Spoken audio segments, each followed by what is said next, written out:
I've got this song wearing my Rolex. Played it to me. I was like, yeah, it's a vibe. I was like, well, yeah, you should be my manager. And I was like, oh, shouldn't we like get to know each other or something? He was like, no, you should be my manager. I was like, oh, okay. And then literally 2-3 weeks later, we're fighting Madonna and Justin Timberlake for #1.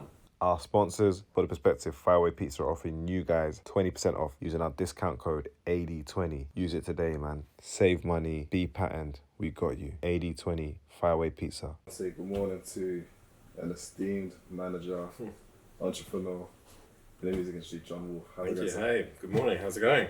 Thank you for coming. Thank you for having me. And I think it's important because I've been aware of you for a long time, and I'm the kind of person who observes and sees like the people behind these scenes, and most people aren't vocal about the role they play, and I'm very big on like just kind of like signposting actually what people do that come up their journey. So I guess it'll be the obvious question, but how did you start in music? Well, yeah, thanks for having me so much. Big fan of what you're up to as well. I guess I started out in music sort of trying to figure out what I wanted to do. I wasn't sure. I just knew I loved music. I loved DJing, putting on parties. I just kind of knew I wanted to do something, but I didn't know what I wanted to do. And it was just like back then, it was just, I had decks, so I'd turn up with decks and speakers to anyone's house anywhere, and would just be the DJ, like sound system guy, and would kind of DJ, and then I would just be in clubs, meeting people, and then kind of like fortuitously met one day this promoter who was doing raves with the Dream Teams, Spoonie and those guys at the time. And I got involved in putting on garage raves, and I was going to like every rave you can think of, like up and down the country. I was there, doing that. And then, sorry.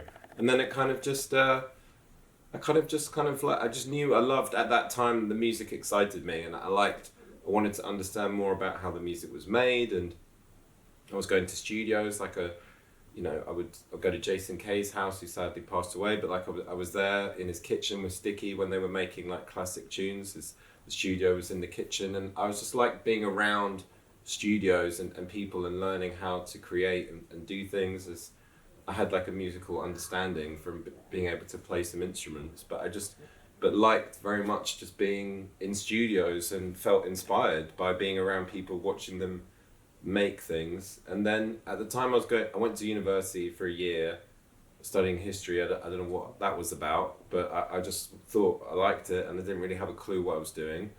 And I was still putting on parties and raves, and someone said to me, look, my friend works at this kind of small label in New York. Do you want like an internship there?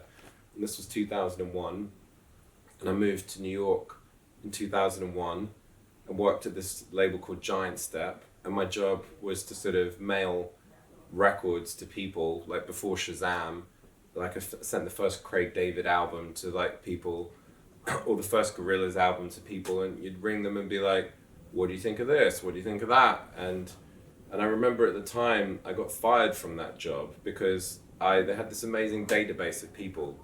And I remember ringing they had this number of this guy who I still know now, who's like very high up at a label, and I rang him as he was the head of marketing at Def Jam at the time, and Def Jam to me was everything at that time, because it was just like iconic in my mind, like Russell Simmons and everything it represented at the time. Rick Rubin in my mind was just amazing. So I rang him and I was like, look, I'm in New York and blah blah blah, and I was just putting him on about garage, and at the time, very randomly, like MJ Cole and Ronnie Size were like signed to Def Jam at the time, as they were like doing these remixes, they were like Method Man records with Ronnie Size and this kind of, and it was just like, and he loved how much I knew about all of this, because I was like, look, I'm in these raves, like I'm so deep in these raves, like I was going to everything, it was like drove with Jason Kay and Sticky to Nottingham to a Pure Silk rave, the first time they ever played Boo by Miss Dynamite, so the first ever play of that song was there,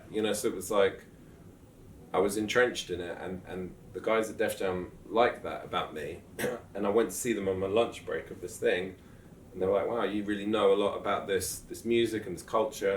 And so then they rang the place that I was working at. They were like, well, who's this kid? And obviously that wasn't great, that I was sort of like working somewhere and I've just gone and done a sort of whole madness over there. And the guy was like, well, what were you doing? You've gone and taken like a job interview. What what's that about? And sort of told me that my internship was over. And then I was just in New York by myself. And I had this feeling in my heart of like, I never want this to happen to me again. I never want anyone to tell me like I'm fired or just have this like authority over my life, you know, in terms of that's the shit, like not a good feeling, you know. So I came back to London sort of like a week before 9/11, which randomly is when Aaliyah died as well. That was like a weird week.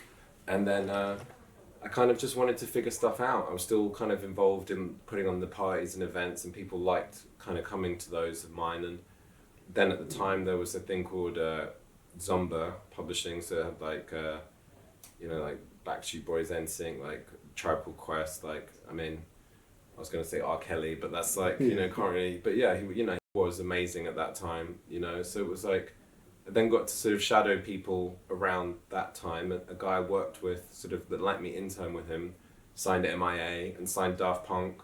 So it was like, it was an exciting time to be around and understand like the publishing side of things and going to random gigs and doing that. And then again, I was like, I enjoy this, but I just don't think I want to be in a system. I want to kind of just be a maverick a bit and kind of figure things out myself. And then people just kept asking me to kind of be involved with them. I didn't really know what I was doing. I just had sort of met a lot of people through going out or going to parties or just being around. I'd build up a sort of network of people, but I didn't really understand what to do, you know. Like I wouldn't say I knew how to kind of market a record or put things together. And then the first sort of thing I did was I randomly met this beatboxer called Scratch, who was one of in the Roots. Like him and Razel were like the two beatbox people in the Roots. And I was like, let's make an album together. And I didn't really know what I was doing, but we just were good at, me and him were just great at like wrangling, you know. Like we managed to get Kanye on that before Kanye was Kanye. At the time, through going out, I'd become friends with Damon Albarn, so we got Damon Albarn on something, we got Talib Kweli on something, so it was like, we made this great record. It didn't sell anything, but we managed to license it to, we managed to license it to a label in Germany, and I think some people thought what I'd done was quite cool, even though it wasn't like commercially successful in any way, shape or form. I'd still sort of managed to get all these names on this thing, and I was this young kid, and people were like, well, how, that's what you're doing, and, you know. And then I think this guy called Richard Antwi, who sadly passed away, and Twin B, who I'd met because I was friends with Reggie Yates at the time. Reggie was like, you need to meet these guys, and Reggie was like, and then the three of them were like, you know, you should meet Wiley, and I was just like, yeah, okay, you know. I obviously knew of him, but I didn't really know much, and they were like, you should come and meet him, and I went and met him, and the first thing they said was like, oh, we've got this song, Wearing My Rolex, like, what do you think? Played it to me. I was like, yeah, it's a vibe. I was like, well, yeah, you should be my manager. And I was like, oh, shouldn't we like get to know each other or something? He was like, no, you should be my manager. I was like, oh, okay. And then literally 2-3 weeks later, we're fighting Madonna and Justin Timberlake for #1, but I didn't have a clue, and I had to sink or swim. And I think that's the best way to learn, because I think I learned more by being thrown in at the deep end than reading a book, you know. And it's like anyone that comes to me and says, oh, I'm studying music at this course or this university, you're wasting your time. The best course is life. If you want to be in something, be in it. You can read a book, cool, but what actually is going to teach you is living something, you know. Agreed. So what is the time span from you leaving your internship to actually then connecting with Wiley? So it's about 6 years. So I met Wiley in 2007, 2008.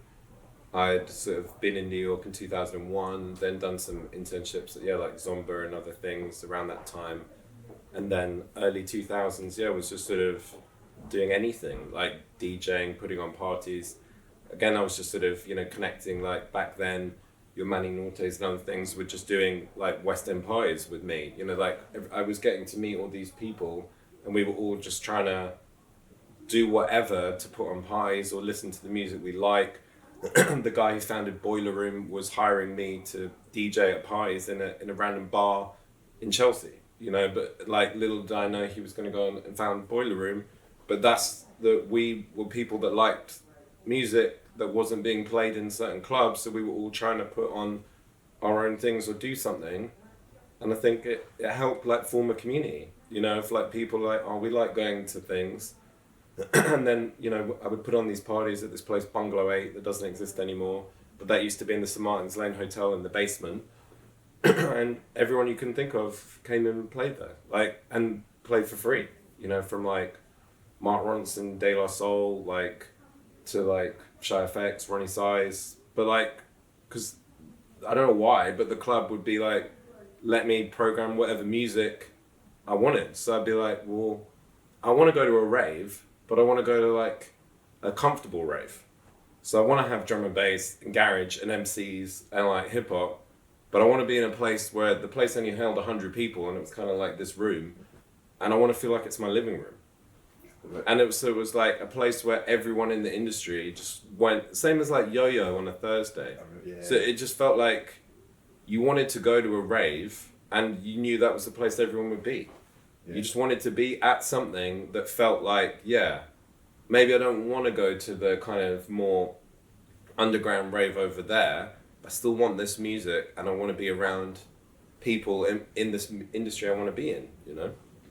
It's funny because wearing my Rolex, that vibe is probably kind of like the vibe that you was DJing back in the day. 1000%. I loved the garage, you know, the kind of, I remember the sample, you know, that I remember the original tune, you know, so it was like that, obviously 1000%, you know, everything about it was iconic, you know.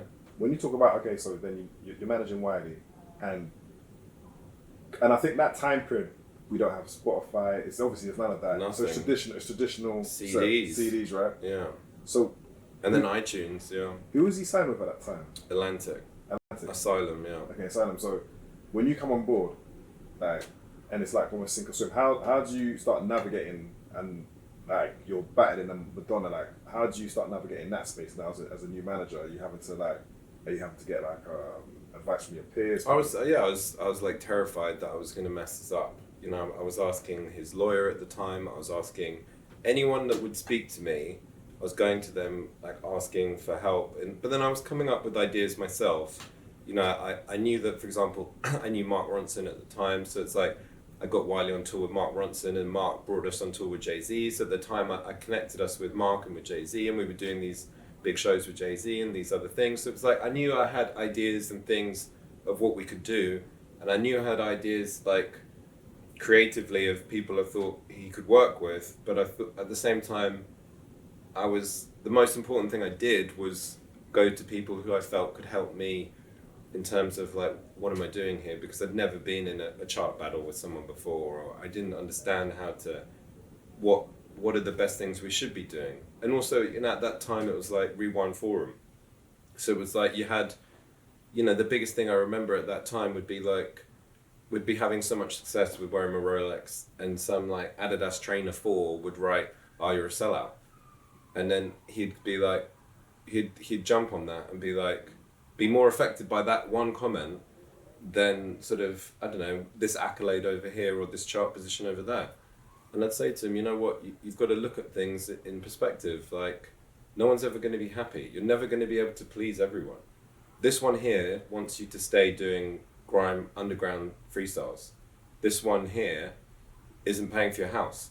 This is paying for your house, and it's just about balance. You've got to find the balance of like, okay, if you're going to do the commercial thing, you've got to be able to balance it out with something where this one here's voice is still validated, but this one here is paying for your house and is opening doors for you to be able to introduce people to this that never knew about this. What was this follow-up single to Wearing My Rolex? It wasn't great. It was called Summertime. Sampled a Daft Punk song. I think I remember that. Okay, and what was the one when he done with the Roll Deep guys? Was it Green something? Green Light and Good Times, yeah. How long after that was? Do you remember? That was about 3 years after Wearing My Rolex, yeah. Because I'm now it's coming to my mind. I do remember Wearing My Rolex. I remember thinking, okay, cool. This isn't. I'm not going to these kind of parties. I'm thinking, okay, why are these going there? but we didn't have platforms, so we wasn't. It was For like sure. it was like literally like Rewind magazine. Yeah. When you have the success of Wear My Rolex, do you then automatically get external or the label not pressure to say, look, we kind of like want another one, like 1000%. and then how do you then navigate? Wiley probably may want to think like, I don't know how his mindset was, like if he wants to go in that lane or if he wants to go back to the roots. I think at that time he wanted to emulate or like repeat the success, and I think if I could go back to that period with the mind I have now, would have killed it. But I think at the time didn't really know what I was doing. There was immense pressure to follow up wearing my Rolex, and I think we put out the wrong thing. The next single was wrong 100%. So can I just Yeah. And the pressure part of it, like, is it coded or is it just like? I think it's internal pressure, but it's also external pressure because like the label will be like, anytime I've been fortunate to have success, you what's next? You know, it's like an addiction. You want the next thing. You don't, like, I remember once, remember this exactly, precisely. I once had a very big record with this group Disciples I had with Calvin Harris. And the record had just hit 1 million sales globally. And I was like, everyone was jumping around, jumping in this pool in this house we were in. And I was like, is that cool? I don't know. I was like, I'll celebrate when we hit 5 million. Because in my mind, it wasn't enough, you know? And it's like, I think the same here where it's like, okay, that's been a hit, but you need to solidify it, you know? Otherwise, it's like you're the one hit person, you know? And even though there's this whole legacy before, in terms of commercial crossover world, this was the first moment he'd had a hit. He'd had a whole massive career before, but this was the first moment we entered the chart game, as it were, you know? Sorry. More water? Yes, please, sorry. I'm really sorry. That's all. It's all good. Maybe edit out all the coughing. Yeah. Yeah, that's all good. I'm sorry. Thank you so much. Thank you. Oh, sorry.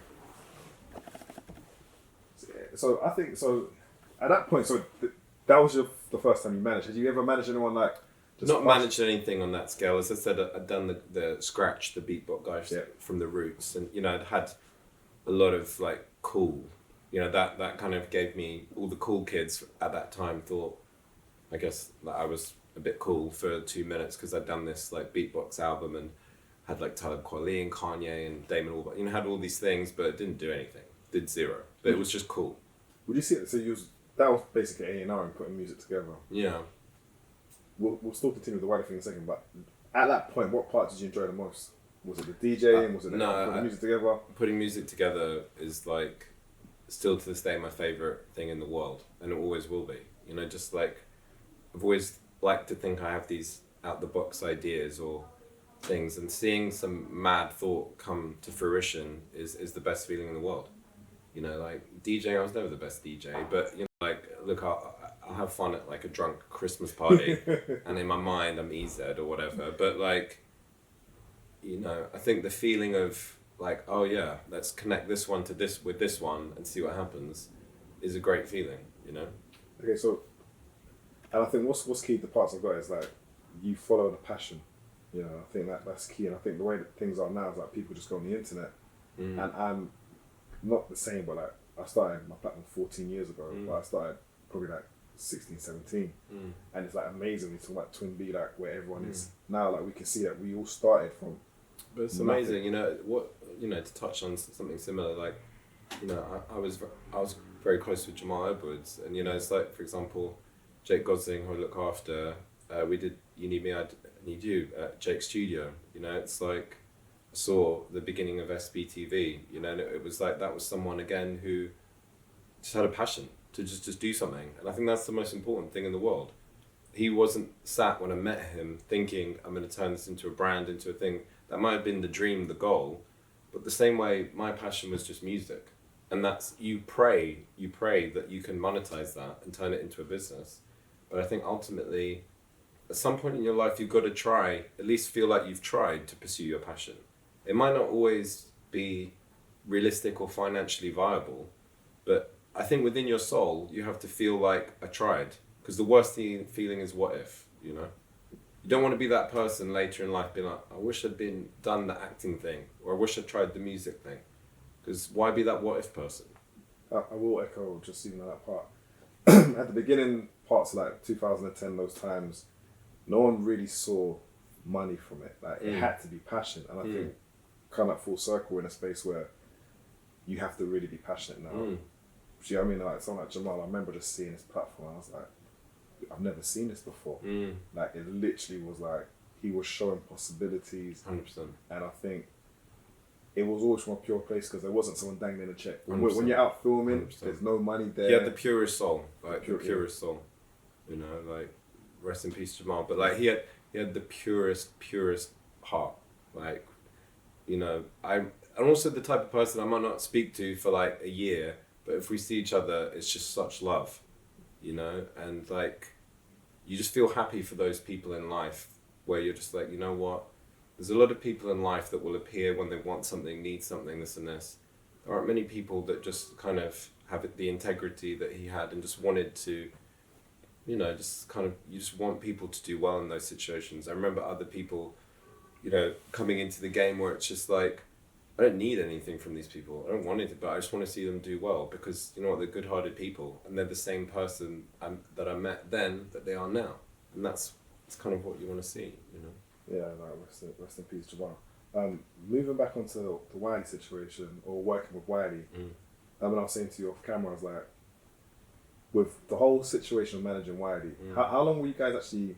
Because it felt like was it off and on or like? Yeah, it was like the world's most like toxic relationship, but like yeah, it was like on and off for about 14 years. Yeah, 14 years. What did you? Because I'll let you speak. What do you put to?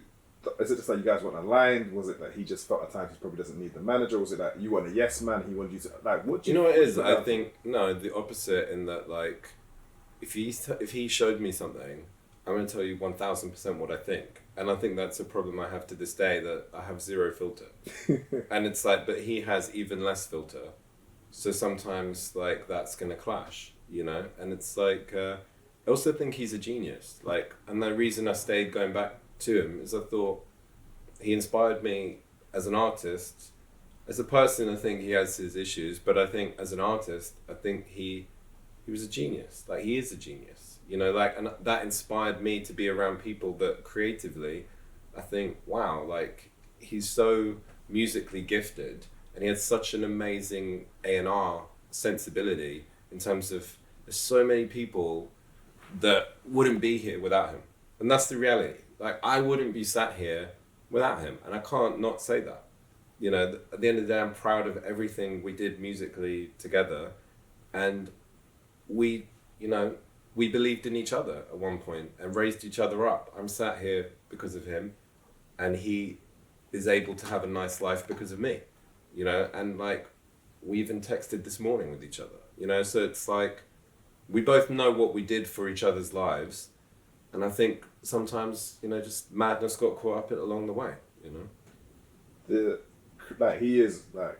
He's a creative maverick. Yeah. I always wonder when you're dealing with that type of talent, and then you are in the corporate settings, how are you navigating, communicating? Oh, for sure. But you know what people always used to say to me, like chairmans of labels and other people would be like, John, why don't you go and find a Michael Bublé, or why don't you just find? And I'd be like, no, because I get bored. My biggest problem would be like, where's the cello player? He hasn't turned up, and maybe it says something about me. But I think I need a bigger problem, you know, and that probably is my own like toxicity or something. But it's like, I need to be around people that inspire me to bring out the best in me. You know, if something is super bland or it's like not inspiring, someone else can do that and they'll smash it and kill it. But I want to work with things that I feel like exciting or moving the dial or feel on that, like in touch with culture. Because otherwise it's like, I don't want to work with random bland producer or random bland artist because it's not my vibe. Like, I've always thought of myself as someone who, I don't know, like the same way when, you know, when garage was breaking and it was like, before those records became pop hits, they were ours, you know, and it was like you felt that you were in a scene, you were in a culture, and I guess I've always had that kind of almost punk mentality of like, I don't think I'm the person to go and manage the super pop act over here, you know, probably to my detriment, but at the same time, I'm the person to go and manage, you know, the Beastie Boys over here, you know, because it's like, that's what excites me. And I have to believe in it 1,000 times more to sell it to you. If I'm sat here and I'm like, oh, this is my artist, cool. Like, I have to like believe in this 1,000 times more. And I think that's what I want, things that feel like, yeah, you know what, this is the new Nirvana, or this is the new thing where it's just like, we're just kicking down the door, you know? Wiley's had a lot of label. I think like Wiley's been signed to. Oh yeah, I think it's we did an insane amount of record deals. Yeah. So that's the part which I wanted to like speak to. Where do you then learn about, because every label's like a bank, isn't it? They all offer the same services, and then it's just about who you get on with, the eternal team. Yeah. And usually like what they mark success. Depending on the deals.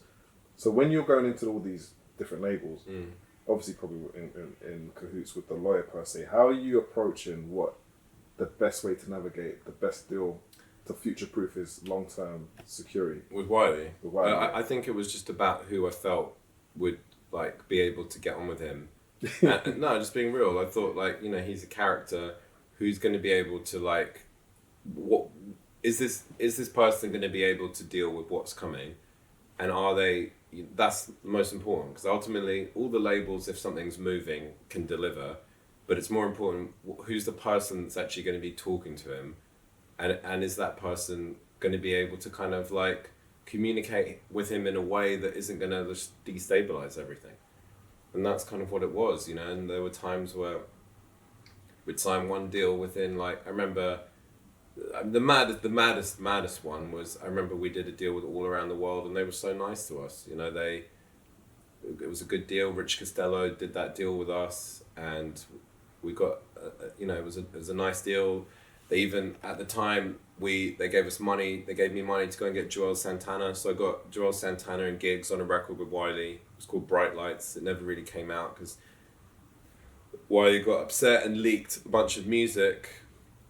But that was one of the songs that was crazy that would have come out, this Joel Santana and gigs record with Wiley. And then 2 weeks later, we signed to Island. Because All Around the World were like, well, obviously you've leaked all the thing, what, we don't want to deal with this. Let us keep the money.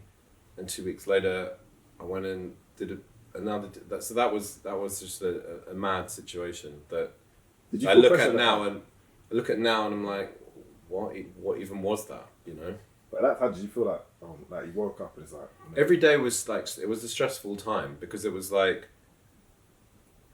you know, I wasn't able to have my own life. It was like I remember another leak that happened. I'd gone to play football with Kwame Kwarteng, and it was like my phone was off for an hour.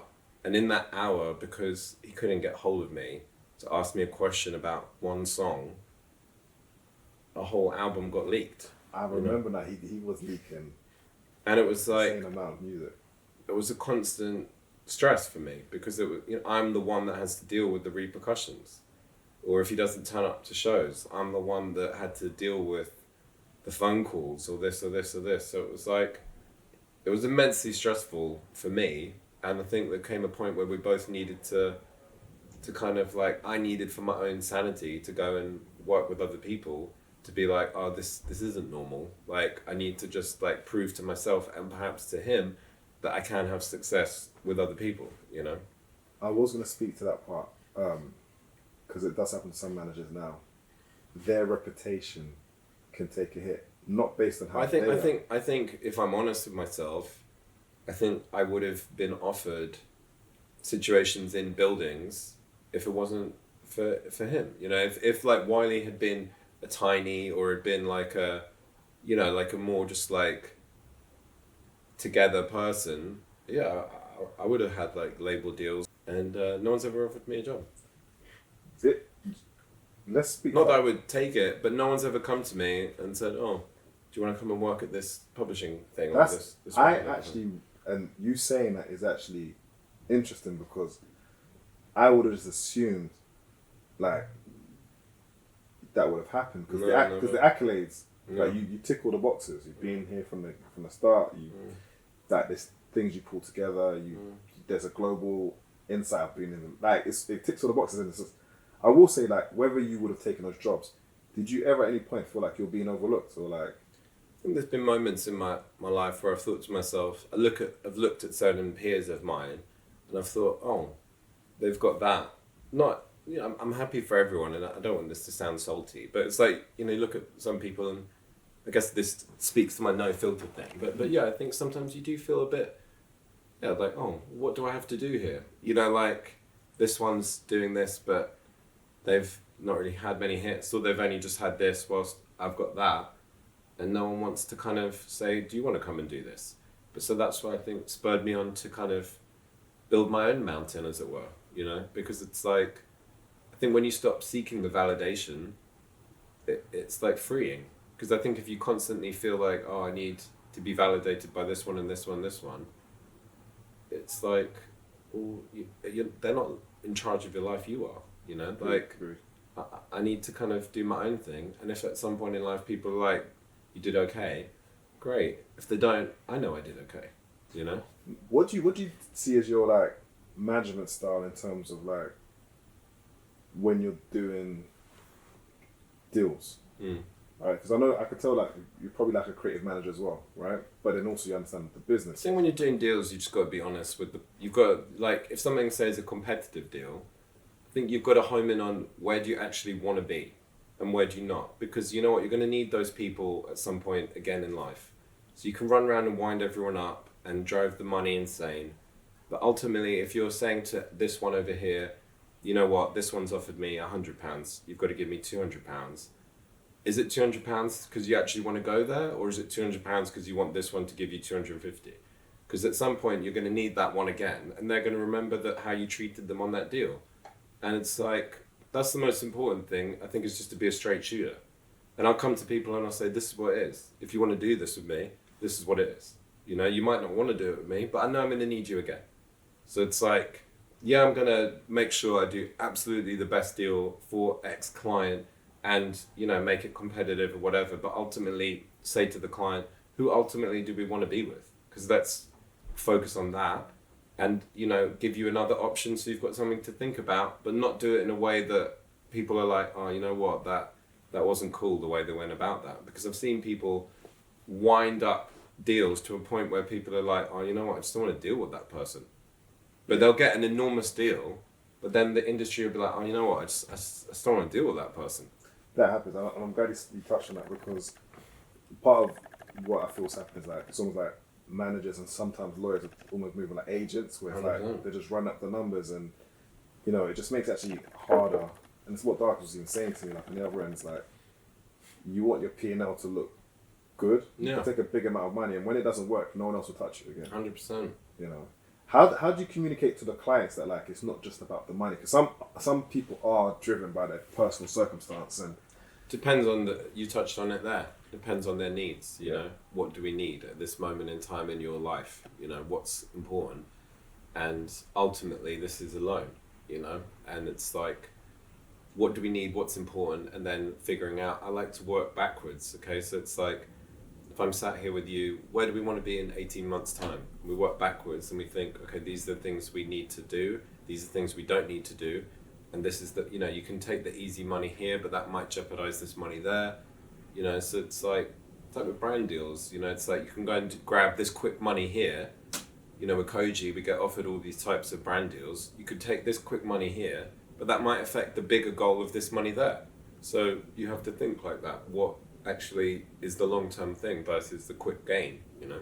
Is that based on experience then? Because to be able to... Of course. Yeah. Of course. Do you know what I mean? When you first start out, you just think, oh, wow, this person's offered me money here. Amazing. But, you know, I think communication is key, and speaking to people that know more. Knowledge is power. You've got to, I don't know everything. I just know little bits of things, but you've got to surround yourself with people that know more than you. If you sit in a room and you think you know the most, you're dumb. You know, you shouldn't ever be in that situation. I constantly like to put people around me that know more than me. Or, you know, I'm like, okay, I know this is my strengths, and everyone that works with me has strengths that are better than mine in certain areas. Because I think that's the way to do that, you know? I think, like, okay, we've got brand people I can speak to. I've got 3 different brand people I can speak to. What do we think of this? Is this? And me and Marsha can speak to them and be like, okay, cool. Is this the move? Is this not the move? You know. So. In terms of like lawyers, how do you? Because there's not too many legal firms. There's a few, right? Yeah. How do you determine? Do you have like your go-tos, or do you? I think there's a few people I get on well with, and kind of like understand. We both understand what we think is the right way to deal with a deal, and kind of be fair but firm. And yeah, I think I have 2 or 3 favorites that I like working with, and yeah, just kind of have good history with, and kind of understand my ridiculous impatience. You know, so yeah. How do you get to? Because the legal part, because obviously we know that most times artists go to labels, and they'll say, hey, look, there's a group of people here, pick. And I'm always saying, is it as objective as it's coming from the other side? But many times it's the manager actually comes more with the lawyer than the actual artist. For sure. But I think ultimately, in terms of what an artist picking a label. Yeah, but when they go to a label, like let's say a song's gone viral, they're not gonna have legal representation. Yeah. But it may be like a 2, 3. So I'm just thinking, like, when time you came in, how did you find your go-to lawyers? Like, I think it was just, people were just suggesting people, same now. Like if you were like, I've got a song that's going viral, I'd say, okay, cool. Go meet these 3, 4 lawyers that I think are good in that kind of space of doing those types of deals. See who gets you, and then from there, that's your lawyer. It has to be the person you think you click with. I can suggest people, but ultimately, that's got to be someone independent of our relationship, as it were. Okay, well, we'll get into A-list in a second. I think with Wiley, and this is my thing, was it just a handshake, or did you guys? We never had a management agreement ever. It's the only artist I've ever done that with ever in my life, where it's just like, we were just like, this is how we work. And it was like, the first day I met him, he told me I was his manager. And we just agreed this is what it is. And, get 20%. And like, that was it. And then, quickly figured out the way that had to be structured in order for me actually to get paid versus like asking him to be paid. Like booking agents would pay me my 20% and then send him, we would structure things in a way where the companies would pay me my commission and then pay him his 80%, because otherwise you just weren't getting paid. It was the reality back then. But at least we kind of figured that out both quickly, that's how life needed to work. I do commend you, because again, some things I do to my friends who are managers, I'm like, if you're not struggling, if you're having a bit of resistance to getting your artists to do what they need to do, you may need to show that you can walk away, and that you can, like, when they see you have a success, they may be like, oh, it's actually me. 100%. Were you ever? I guess it was also for not mental health, but it was also for your own. It's kind of like sanity, because you come really far in a career of music to not just be like, I won't say tarnished, but to be like, you're the person who's just having to answer to all the things. 100%. I think there was an incident, where Wiley didn't turn up for Glastonbury, and he had like this meltdown on Twitter about Glastonbury. Like at the time, his tweets about Glastonbury were #1 trending above like the Rolling Stones, who at that time were headlining Glastonbury. So it was the most talked about thing at Glastonbury, like hundreds of thousands of tweets.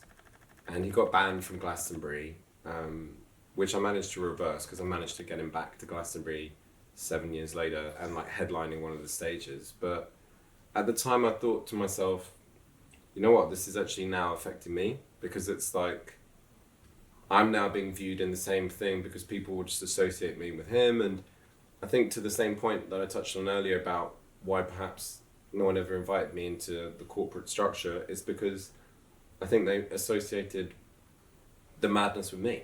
Well, he must be like that as well, because why has he done that for so long? I guess people would have thought you're co-signing it. But that's what I mean. Exactly that.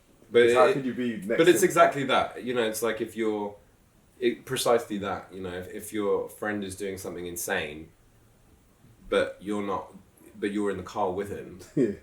Like, do you know what I mean? You're kind of validating that in a way, even if it's like everything in your heart is like, well, this isn't cool. You can't, I don't know, recklessly drive around like, or whatever the person is doing. You're still like co-signing it because you're in the car, and it's like you know what this person is about.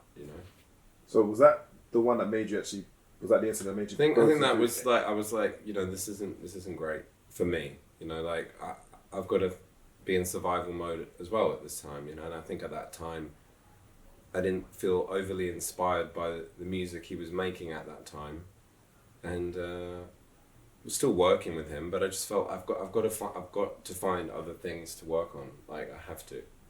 And this is another thing I was just asked. We'll get into the next part. Financially, were you stable? Because some managers that the 20% isn't enough for them to live. Like I was okay, but I wasn't sort of chilling. You know, Yeah. it was like the money was very sporadic, because it was like, if Wiley had turned up to all the shows and been the artist he should have been, yeah, it would have been great. You know, but the reality is people were scared to book him. You know, they never knew if he was going to turn up. You know, probably, you know, definitely lost like 7-figure money in shows he didn't turn up to. You know, it's just over the years, that's what it would have been. What I think he's alluded to it before. I think, but what was his rationale? Like, is it social anxiety? Is it like what? I think people don't realize like he's been through like a lot in terms of I don't think he's ever, and it's not for me to really speak on, but I think he things he has spoken about in terms of like the week before wearing my Rolex video, like he was, you know, someone stabbed him in the face. Yeah. You know, I don't think these are things that I don't think you ever really think about how that affects someone.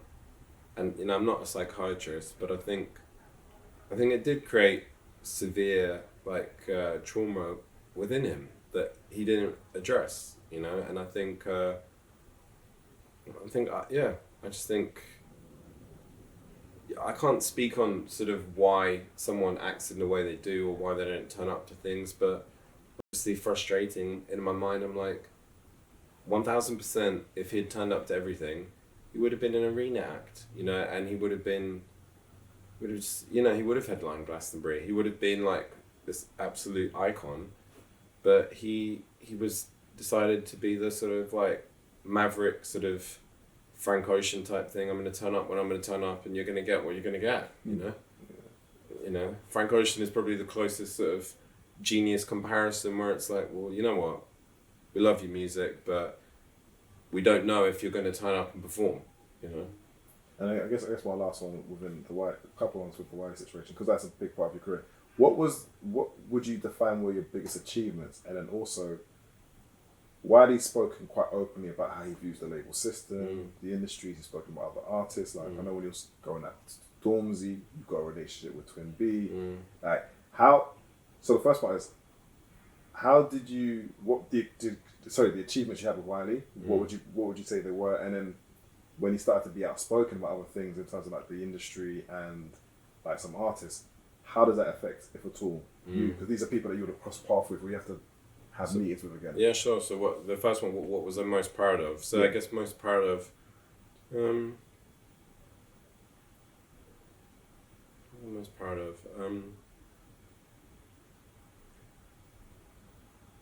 I've never been asked that before. Maybe Boasty, I was very proud of like how that came together, or I was very proud of all the records. You know, in 2012, you know, we had an unbelievable... in fact, I was most proud of, like, you know, super pop, like, you know, our first number one was Heatwave in 2012, like, having that number one, I was very proud. That was a very proud moment, and then we followed it up with 4 consecutive top 10s, you know, like, we just had an amazing run of, like, hit after hit after hit after hit, and, you know, I think everything, and then in 2017, having a top 10 on his own label, and that year we got given all these sort of awards and lifetime achievement awards, and it felt like people were finally accepting us at the table, and that felt proud, you know. I think going to Buckingham Palace and seeing him getting an MBE, that felt proud, you know. It felt like, okay, you know what, I've been part of something with someone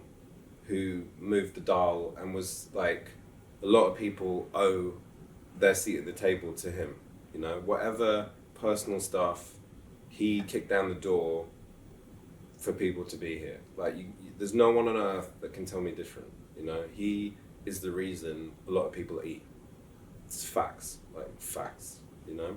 And then to, like, him having his rants about labels and artists, I think in those situations, you mentioned Stormzy, I remember when that, like, when it was like New Year's Day or like the 2nd of January. I remember that was 2020. I remember exactly when that happened. I was in Cape Town. I was in an air, and I was asleep, and my girlfriend at the time got these. I turned my phone off because it was like I just wanted to just be away from life. Her phone was blowing up, and she woke me up. She was like, "There's an emergency. Someone's asking you to call them." Called someone that worked with me. They're like, "Oh, he's going mad at Stormzy."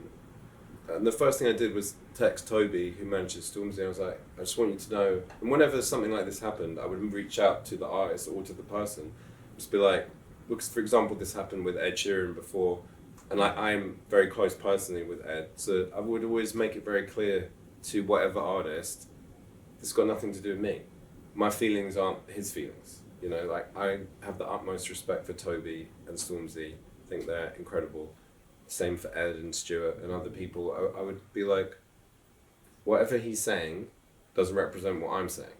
You know, unless the odd occasion we might agree on something to do with a label or something. There have been times where I've been like, yeah, you know what, that is right.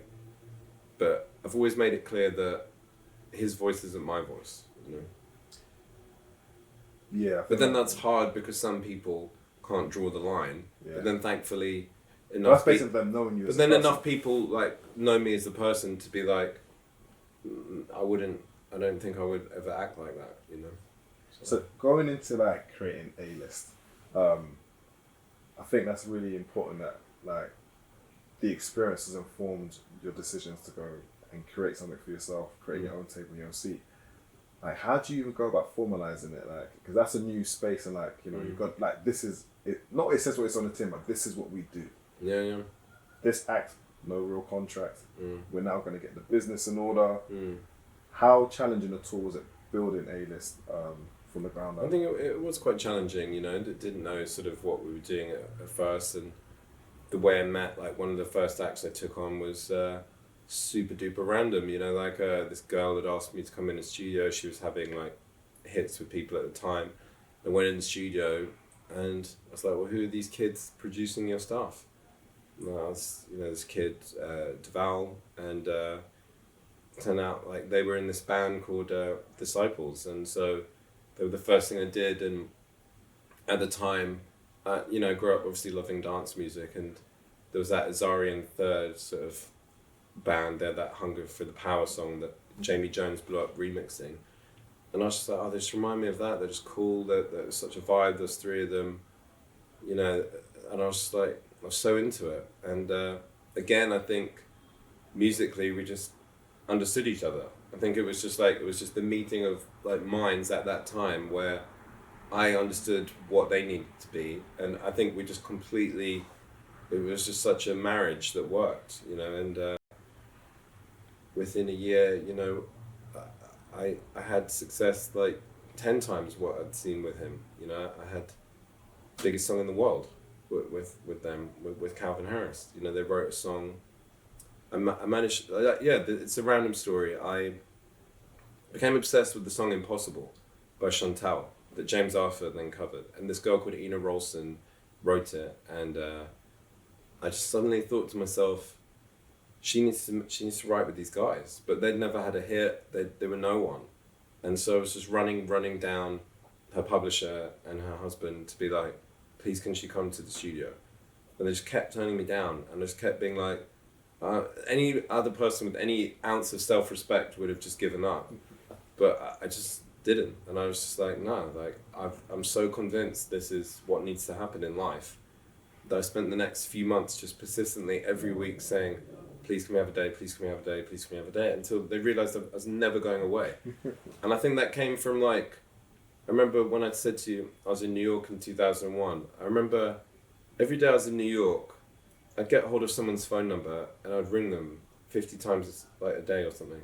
Because I didn't know what I wanted to say to them. Like for example, at the time, I was obsessed with like speaking to Peter Edge, the guy who signed Alicia Keys. And I didn't know what I wanted to say to him.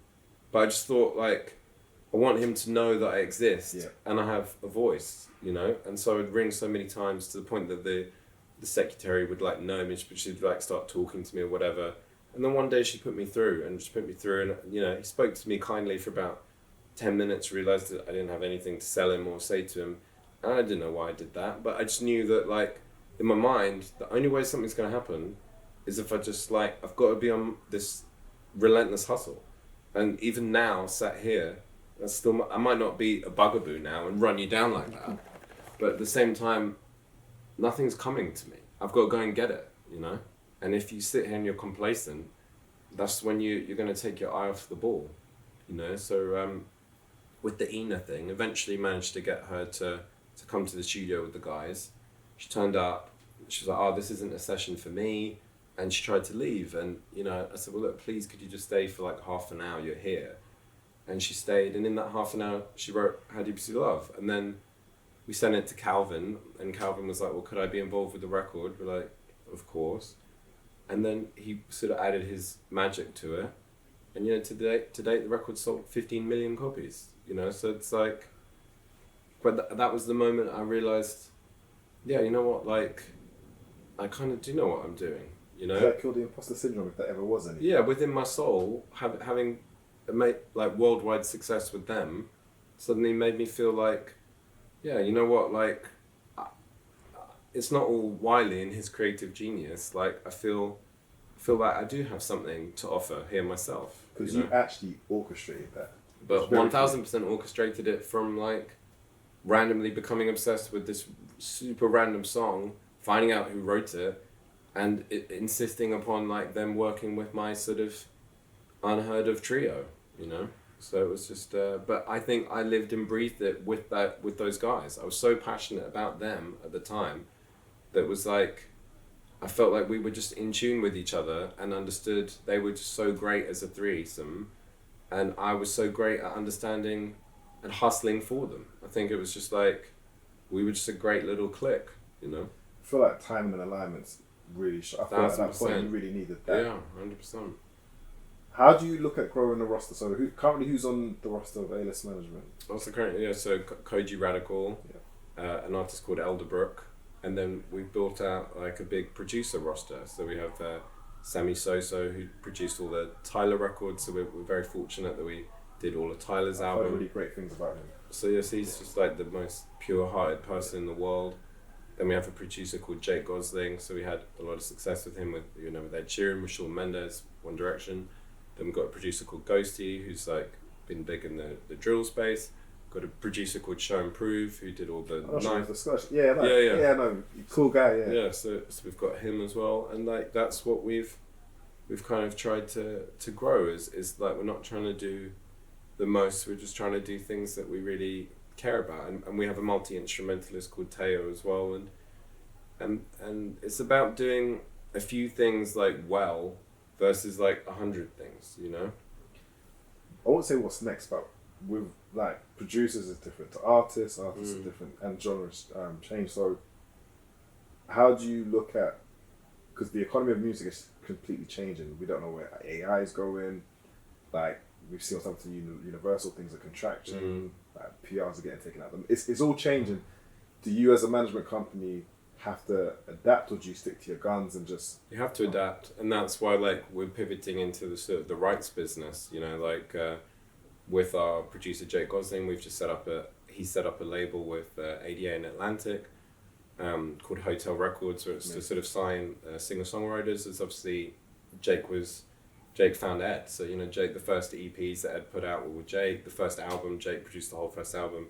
Jake did Thinking Out Loud, so it was like, we've always been so early on finding singer-songwriters with Jake, so it's like, we need to now kind of be on the other side of the equation. You know, you can have a good management company, but what do you have to sell?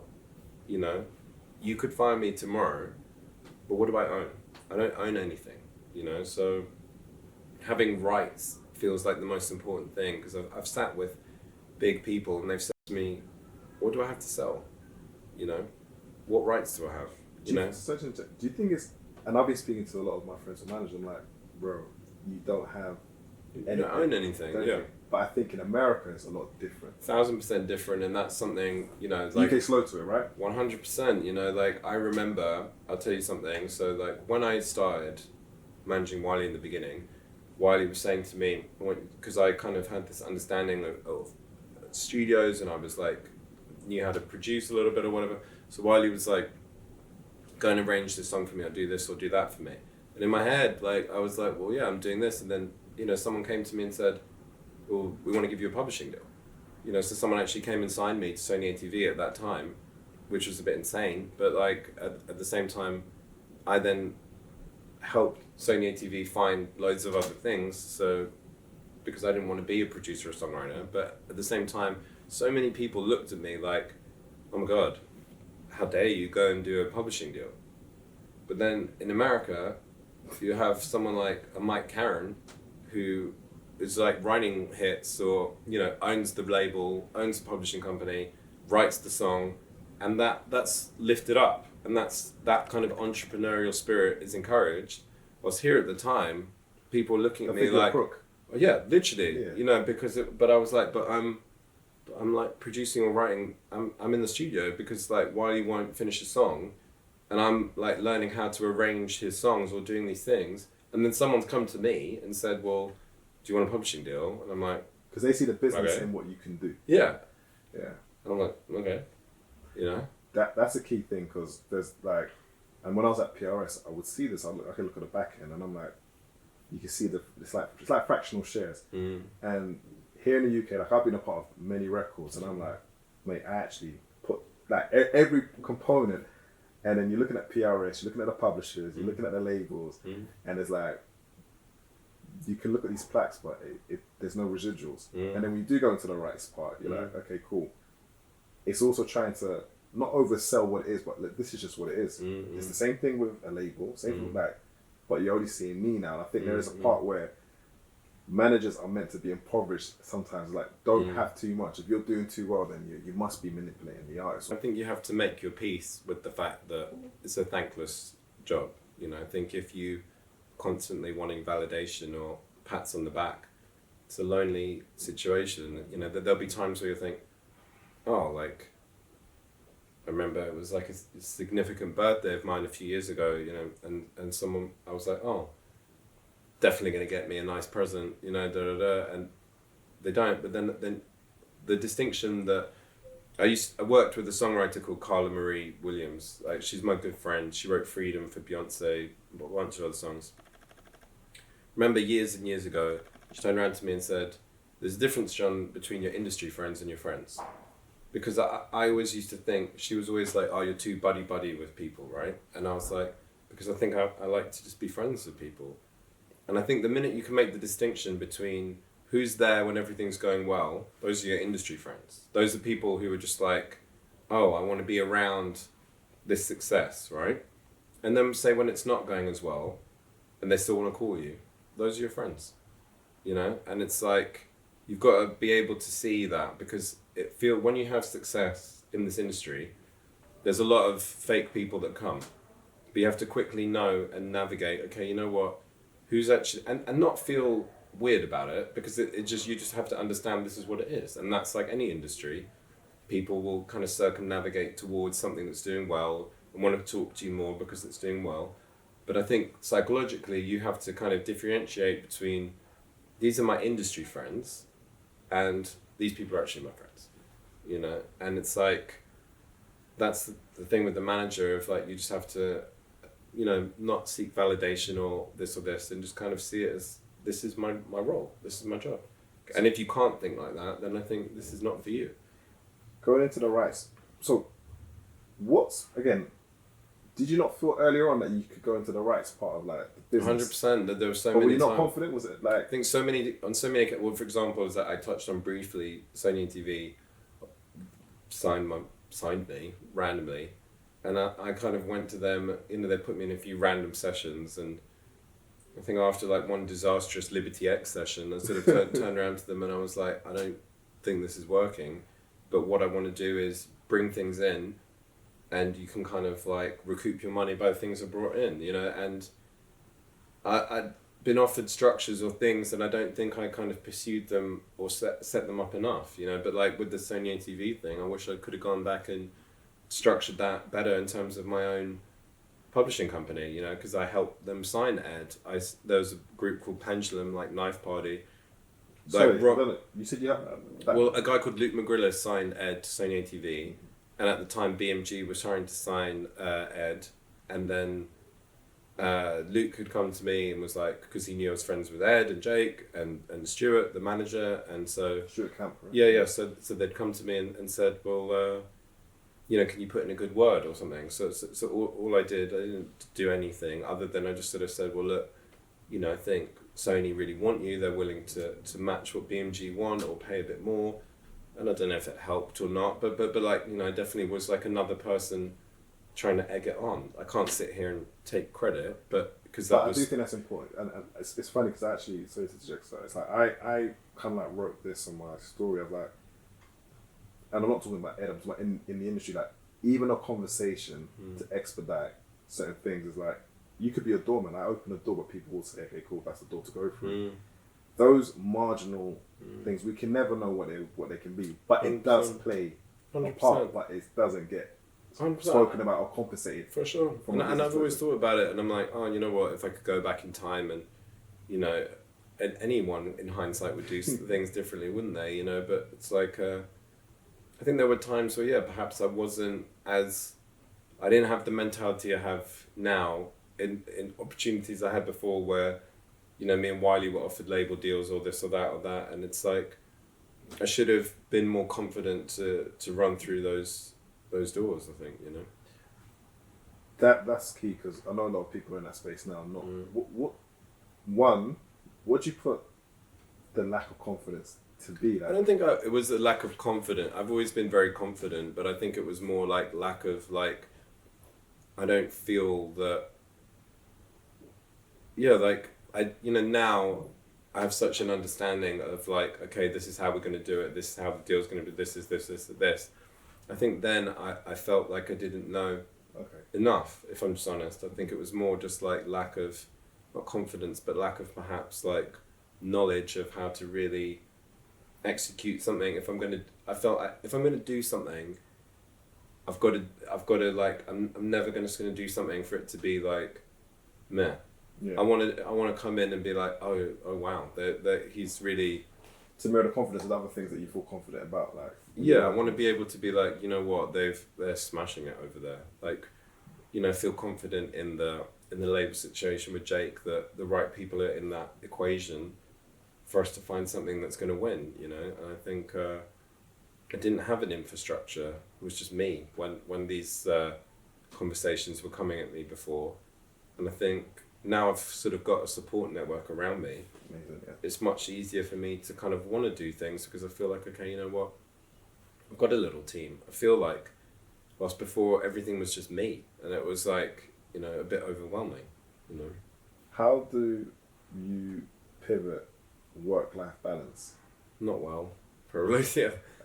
I was actually trying to get some advice from you, but yeah. I think like I've learned, you know, if I'm being super candid with you, you know, I was with someone for a long time and we parted ways last year, and I think I realised a lot about myself post that I need to find balance of what's important, you know, because at the end of the day, yeah, the thing I realised is I was too available, you know, like a problem is still a problem at 8 a.m. that it is at 1 a.m., you know. And what am I doing at that time?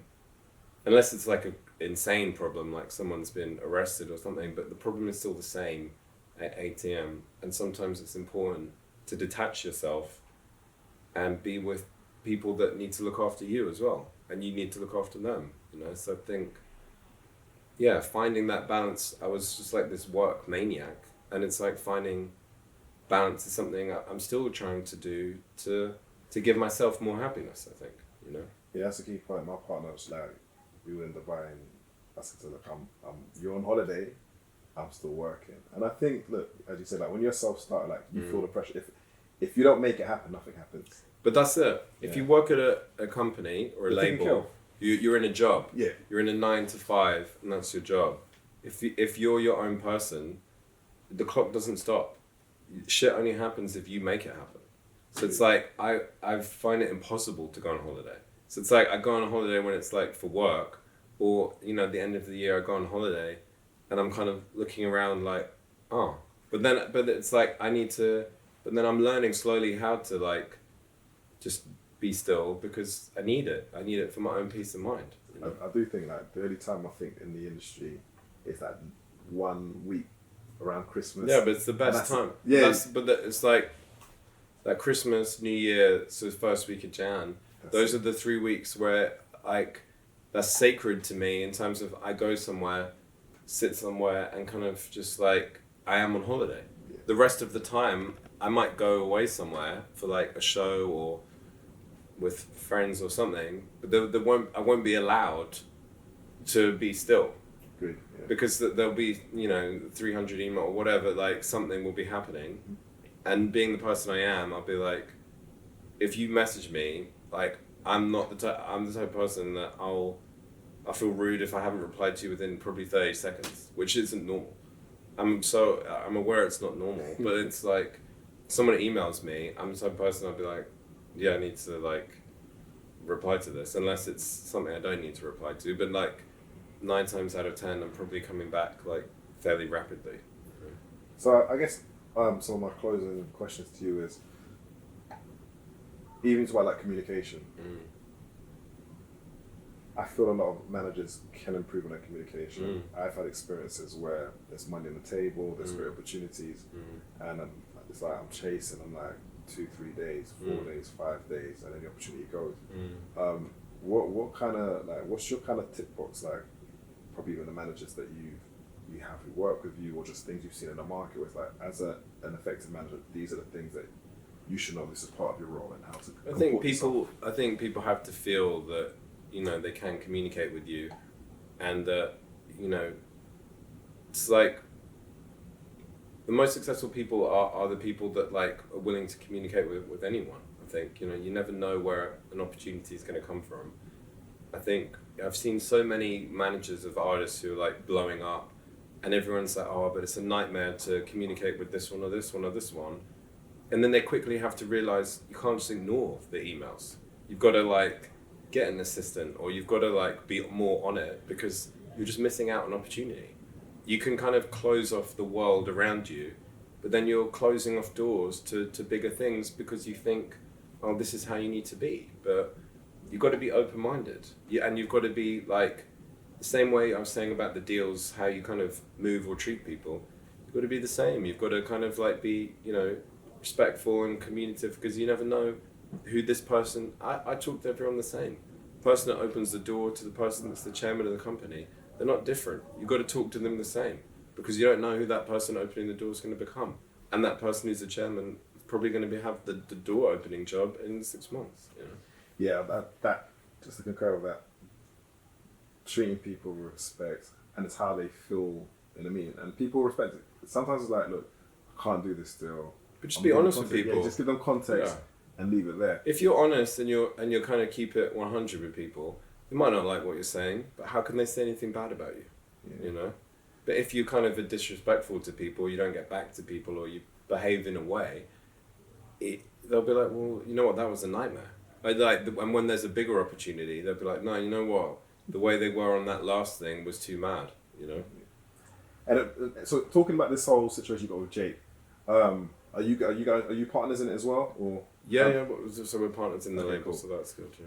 And then, how would you see your role in fitting in that then? My role is just to kind of like, we're sort of A&Rs, we just bring him talent. Ultimately, Jake is again the best A&R. He has to kind of decide what he's into, not into, and just there as a support network for him to kind of present him with things we think could be exciting. How did you first meet Jake and Ed? In the most random way on earth. I met Jake in the most random way on earth. Like about 20 years ago, he rang me. I didn't know him. He like cold called me. How you was doing for other people. Exactly that. And we said, because he knew someone that knew me, and he was like, I've heard you're the guy that throws fun parties. And I was like away with my family on holiday somewhere. Like, can you get me into this club?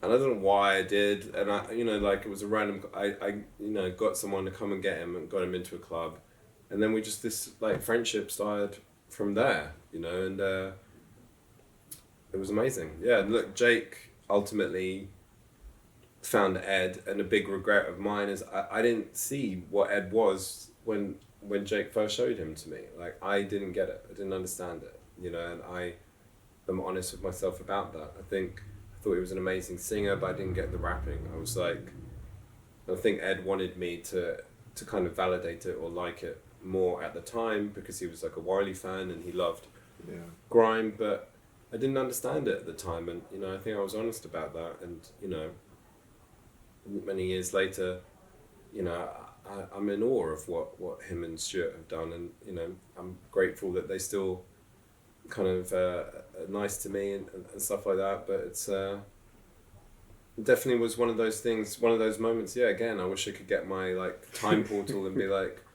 see things different. But you know what? I don't think I wasn't. Everything is meant to be. You know, I wasn't meant to take Ed on his journey.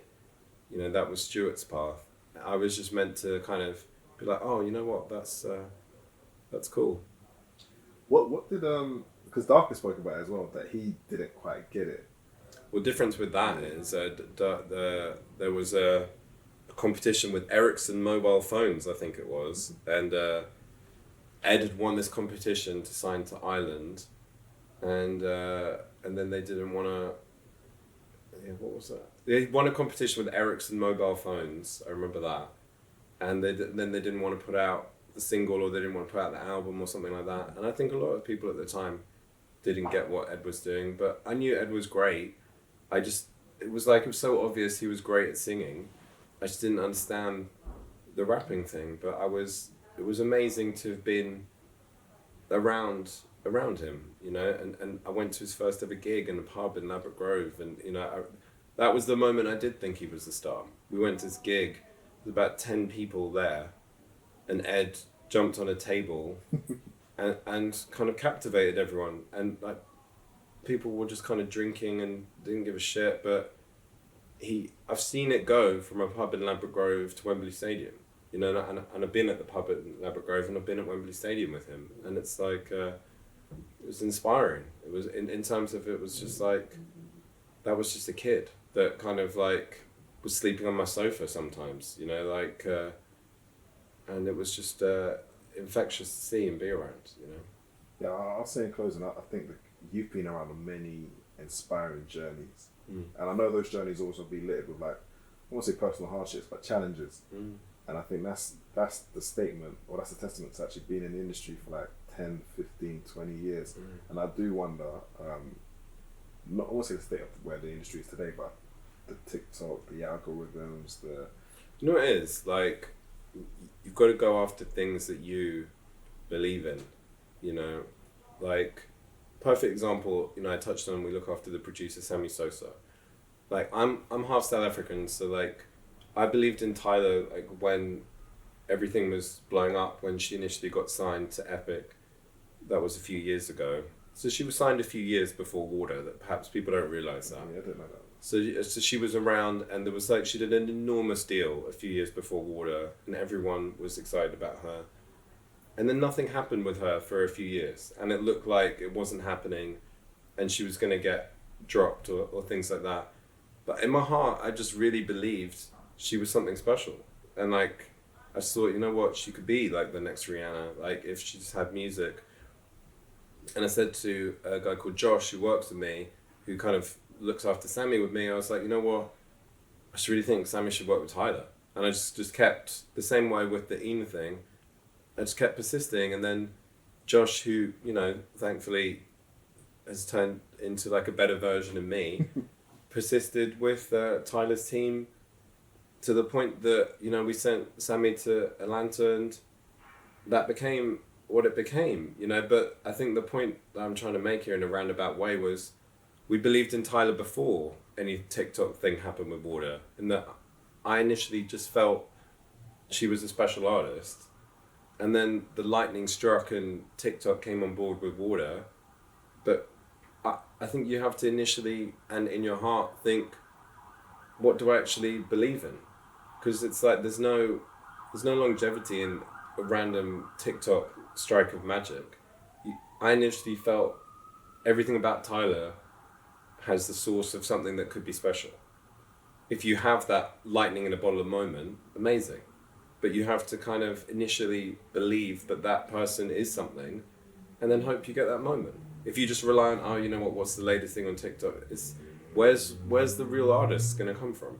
You're not going to find Kendrick Lamar by like, just this random thing. You need to first feel that you believe in that person, and then if that thing comes along, it comes along. But I'd rather be in the game of like, you know what, I feel proud that I'm working with this person and this voice. Like Koji, for example. I feel proud to work with Koji. I feel like Koji is like a UK Childish Gambino. I feel like he's so creative and multifaceted in terms of fashion, in terms of like music, has so much to say.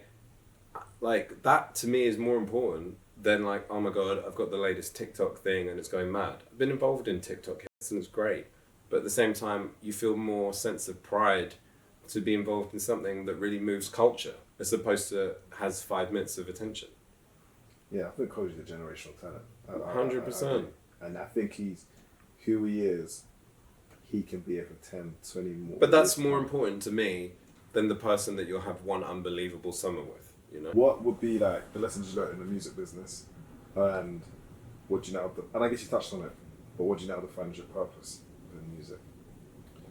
Lessons I've learned in the music business, I think, to go after things you're passionate about, and to have integrity, and to kind of do things for the right reasons, like go after an artist or a producer because you actually really believe in it and can see something special in it, not because you think it's the latest trend on TikTok that you might have one hit with, and then what are you doing with each other, That's my personal opinion. And what was the second question, sorry? Then your purpose.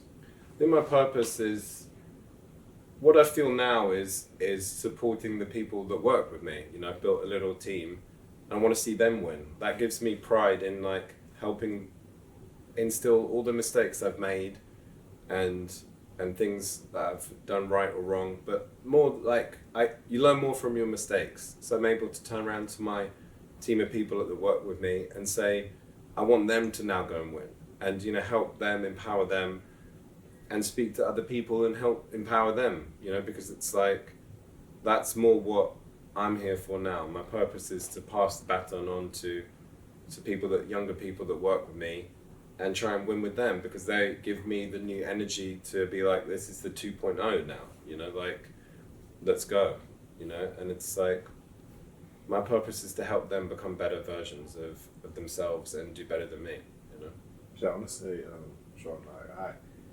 this is a lot more. I was aware of your work, but I think, it's. I think the audience and people, when they see it, it puts it all into context, because nothing was given. Yeah. Do you know what I mean? And I think that whole self-start, I definitely. You know what it is? You've got to. If you sit around and wait for something to be handed to you, you're going to be sat there for a long time. Do you know what I mean? It's like, I think you've got to just go and you've got to eat what you kill. Yeah. And that's how I've lived. There's two sayings that I really believe in more than anything in life. Is that you've got to eat what you kill, and then it's like, your job is to be an artist, right, and paint a picture. My job is to frame it and sell it. I'm not here to tell you how to paint, and you're not here to tell me how to sell. And it's like, that's how you've got to live. If you're a manager, don't try and be a painter. You can have an opinion on the paint, but just let the painter paint. I don't go to Picasso and say, you know what, like, I don't know about that. Ultimately, if Picasso comes to me and says, this is my painting, if I don't believe in it, I can say, I don't know if it's your best painting, but it's my job to frame it and sell it. It's not my job to change his painting. Otherwise, why am I working with him? And I'm not letting him be who he truly is in that moment. No, that's like, I like that. I like that so much. I'm actually gonna write that down. But Sean, listen, thank you for your time. Thank you, honestly. Thank you. It's been I really appreciate you having me. No, I appreciate you coming down. I know you don't do too. I don't think I've ever done this ever. So yeah. No, thank you. And yeah, I like to be under the radar. So, but it really meant a lot, you reaching out, and I felt like, yeah, why not? At some point I should document my life. So thank you so much for thinking that I've done something that's worth talking about.